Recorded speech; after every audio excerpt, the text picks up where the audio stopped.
আপনারা যারা কবুতর খামার করেন, কবুতর খামারে ডিম বাচ্চা বেশি পাওয়ার জন্য আপনারা কবুতরকে সঠিকভাবে পরিচর্যা করতে হবে। তো কবুতরকে সঠিক পরিচর্যাটা কী করবেন?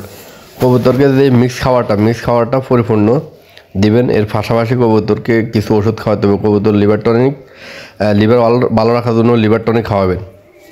লিভার টনিক খাওয়ালে বিভিন্ন দিকে সুবিধা। কবুতর ধরুন রোগ প্রতিরোধ ক্ষমতাটা বাড়ে। কবুতর লিভার ভালো থাকলে কবুতর খাবার দাবার ভালো খায়। আর এটা হচ্ছে আপনার ইটের যে রাবিশ বলে আর কি, রাবিশটা আপনারা মাঝে মাঝে দিবেন। তাহলে কবুতরের মানে খাওয়া দাওয়ার যে রুচিটা যদি না থাকে, রুচি বাড়িয়ে দেব।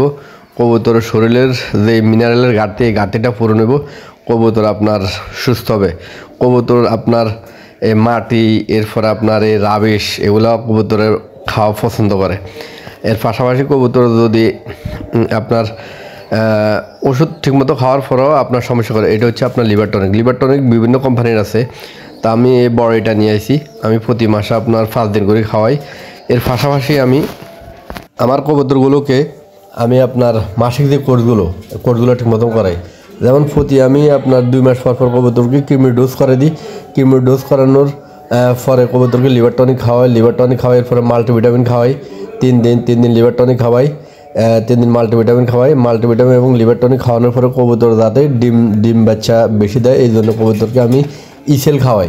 ইসেল খাওয়ালে আপনার সুবিধা হচ্ছে কবুতর আপনার ইসেল খাওয়ালে কবুতর তাড়াতাড়ি আপনার ডিম দেয় এবং ধরেন আপনার আপনার খামারে জোড়ায় বাচ্চা আসবে।